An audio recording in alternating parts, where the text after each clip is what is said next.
Hello everyone. You're about to hear a synopsis of the film, Reasonable Doubt. Enjoy. Mitch Brockden is a successful young assistant district attorney. He's just delivered a heartfelt speech to the jury and hurried out of the courtroom. Mitch didn't even wait for the verdict to be announced because he never loses. Especially since his wife and newborn daughter were waiting for him at home. However, Mitch didn't stay there long either. He went to a bar to get drunk with his colleagues. He was supposed to take a taxi home, but he noticed some suspicious characters hanging around his car. Mitch didn't want to leave his car there, so he got behind the wheel while heavily intoxicated. A police car followed the prosecutor, siren blaring. Mitch turned into an alley, and the cops drove past. He was distracted and didn't notice the man who had been hit by his car. At first, Mitch was going to call an ambulance on his cell phone, but then he looked around and realized there were no witnesses, so he ran to a payphone and called an ambulance anonymously. The victim begs Mitch not to leave him alone. However, the prosecutor wasn't going to risk everything he had, so he quickly got into his car and fled the scene. Mitch washed his car and got rid of his blood-stained clothes. Then he lay down next to his wife in bed as if nothing had happened. But the man he hit couldn't get out of his mind. In the morning, his wife asked him to tell her how his evening went and why their car was parked in the garage. Had he been driving drunk? Was he crazy? If he gets caught, you'll lose your job. It's an old problem, but Rachel hoped Mitch would come to his senses after their daughter was born. Today, the lawyer drove his wife's car to work. Seeing the police in the office, Mitch briefly thought they were there for him, but he was mistaken. During lunch, the prosecutor saw a news report. Yesterday, the cops stopped the driver and saw blood seeping from under the door. Inside the car lay the body of Cecil Ackerman, a man who had been struck by a sword. The driver claimed he was simply trying to take the wounded man to the hospital. The prosecutor expressed interest in the case. The suspect's name is Clinton Davis. He is 55 years old. He is a mechanic. Davis lives alone. His wife and daughter were murdered 5 years ago. The priest says she is an angel and wouldn't hurt a fly. The interior of Davis's car was covered in blood. He faces 20 years. Even more if they pin the charges on him. He is allegedly a serial killer. Mitch entered the interrogation room and met the accused. Davis said he was just driving around the city last night, just to avoid sitting at home and thinking about his wife and daughter. 5 years ago, their killer was shot to death the very next night during an attempted robbery. It turned out that Ackerman was a sexual predator and had recently been paroled. Bloody tools were found in Davis's car. He could have beaten Ackerman's name to death. Colleagues are surprised that Mitch seems to be defending Davis. After all, he claims that Ackerman could have hit the car. And then it turns out that yesterday someone reported a hit and run 20 minutes before Davis picked up the victim. Can we identify the caller? He called from a payphone. How do you know? Otherwise, we would have been given the name and more. Davis will only be saved if the driver who hit Shish Ackerman turns himself in. Otherwise, all the evidence is against him. It will be an easy case for Mitch. The coroner stated that the victim died from a blow to the back of the head with a blunt object. This object could have been the hammer found in Davis's car. Mitch, however, emphasizes the dirt and motor oil found on Ackerman's body. Literally giving the defense a hint, he was hit by a car. Then they played the recording of the 911 call. Mitch hopes no one recognizes his voice. A voice specialist confirmed the call was genuine. She also identified the caller as a white man in his 30s with a Chicago accent, just like Mitch's. The prosecutor's half-brother, Jimmy Logan, was released from prison. His brother almost framed him. Mitch could have been an accomplice in that case. Jimmy convinces his brother that he's thought it through and won't go down that slippery path again. I let you down, but it won't happen again. That evening, a detective called Mitch, and the lawyer tensed up when he realized the woman was recording his voice for some reason. Rachel realizes something is wrong with her husband, as if he's hiding something from her, but he doesn't want to tell her. The defense is going to call a new witness who showed up last night. He was the one who called 911, and this man is in the courtroom. Mitch became nervous. The lawyer pointed a finger at him. Suddenly, Jimmy Logan stood up from his seat. Mitch's brother lied, claiming that Ackerman was hit by a red SUV, and the driver left the victim to die on the road. This allowed Davis to go free. But the man is still unhappy. He wants the culprit to be punished. We see Davis again. He watches as a big guy beats his girlfriend. The next morning, Gonzalez's body was found in the river. His skull was crushed with a blunt object, probably a hammer. The victim was tortured before his death. Here is another cold case. The ones Detective Kennan talked about. Mitch returned to the alley and began to examine the crime scene. Soon he found a torn filter from a cigarette. Davis smoked cigarettes in the same way. Mitch imagined how it all happened.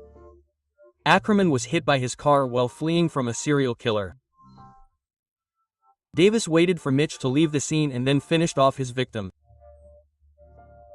Now the prosecutor is looking into Davis's case, as the torture marks are similar to those found on Gonzalez's body. However, the detective refuses to listen to the lawyer. The case is closed. Mitch decided to follow Davis and tailed him. A man with a group of people entered the premises. Some kind of meeting was being held there. Mitch continued to spy on Davis through the window and suddenly caught his eye.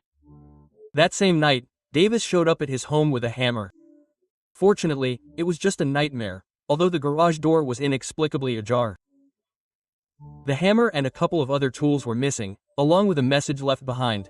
Mitch's bloody business card, which he dropped on Ackerman. Mitch tricked his way into Detective Cannon's office and accessed her laptop. He wants to learn as much as possible about this Davis guy and also review the list of similar cases. Upon returning, Ken realized something was wrong and printed out the last document she'd opened. Davis called the prosecutor and demanded he stop following him. They're in each other's corner. If Davis goes to jail, he'll drag Mitch down with him, and if the lawyer goes to jail first, there'll be no one to protect his wife and daughter. Family is everything. The sword. A man must protect his family. Mitch called his colleague for advice. He's trying to connect Ackerman's murder with the other victims. They were all killed the same way. They were tortured before their deaths. But there's one thing they all have in common. It's likely connected to the deaths of Davis's family. His wife and daughter were also killed with instruments, and the father was forced to watch. The man's throat was slit, but he miraculously survived. Incidentally, the killer was paroled. Here's the connection. Ackerman and Gonzalez were also on parole. Mitch turned to his brother for help again. He'd already lied for him under oath, posing as a witness. Now Jimmy will have to keep an eye on the killer while Mitch breaks into his house. This is aiding and abetting. Forget it, Mitch. I'm done. Anyway, Jimmy doesn't want to go back to jail, but he changed his mind because the killer threatened his brother's family. Mitch broke into Davis's house in the middle of the day. Meanwhile, Jimmy was stalking the criminal outside the auto repair shop. Davis drove off somewhere, clearly not to his home. The man stopped at some warehouse off the beaten path. Sword didn't find anything suspicious, but an idea struck him. That group of people Davis met with that evening. They were all on parole. That's how Davis chooses his next victim. Then Mitch stepped on a suspicious floorboard. As befits any serial killer, Davis keeps trophies, namely, the documents of his victims. The killer had just left the warehouse with a toolbox. Jimmy lost it and a minute later was hit on the head with a hammer. Mitch yelled into the phone that he'd be there. Davis heard him and dragged Jimmy's body to the warehouse. Mitch ran across the field as fast as he could to save his brother. In the car, he saw a bloodstain and also ran into the building. The sword called his brother's name. Finally, Jimmy answered and begged for help. The poor guy was badly beaten and handcuffed to a chair. At that moment, Davis called Jimmy from his phone and hoarsely whispered that someone was trying to kill him. Mitch called an ambulance, picked up his brother, and dragged him toward the exit. Just then, the police arrived and ordered Mitch to put the man on the ground. The lawyer was handcuffed and taken to the police station. Detective Ken reported that Jimmy is currently in a coma. Mitch's hammer was found at the crime scene. I wonder why he called 911. This already looks like Cyrenic's handwriting. After all, it was he who, for some reason, called 911 before killing Ackerman. Wasn't that? You? Yeah, I hit Ackerman and drove away. It's bad, but I was scared. Besides, they found a bloody business card in the sword's drawer. And Davis's tricks. I dropped the business cards when I was helping Ackerman. Maybe I lost one. Whatever the case, all the clues lead to Mitch. But why would he cover for Davis then? Mitch remembered the victim's documents, which the maniac keeps at home. So he also broke into someone else's house. Maybe he was the one who planted the documents on Davis. Mitch realized it was time to shut up and wait for a lawyer. Davis introduced himself as Mitch's colleague and called him in the interrogation room. The maniac said that Ackerman was going to drag the child into the bushes again, but Mitch wouldn't let him. He protects families from criminals. Davis is about to commit another crime, and the lawyer will get the chance to walk in his shoes. Then Mitch heard the familiar sound of the garage door and knew who the next victim would be. In desperation, the man attacked the policeman and stole his gun. He managed to leave the station and, as if nothing had happened, walked past two officers. Davis had already entered his house, posing as a detective. Explain why my husband was arrested. Murder. What? Finally, Mitch was allowed through the checkpoint and was able to rush home. Meanwhile, Davis prepared his torture instruments. The policeman told Detective Cannon that Mitch had gone crazy after a phone call and was screaming that someone wanted to kill his wife.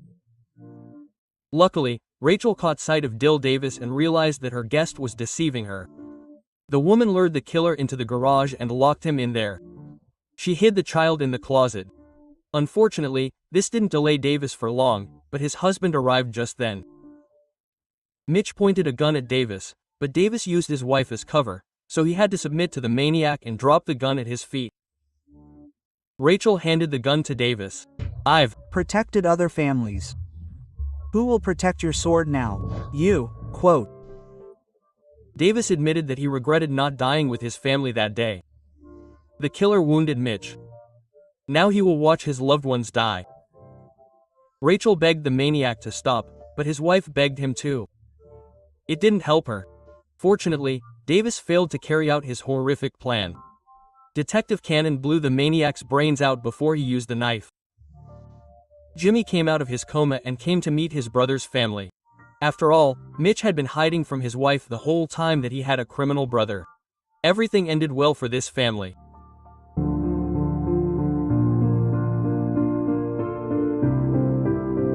He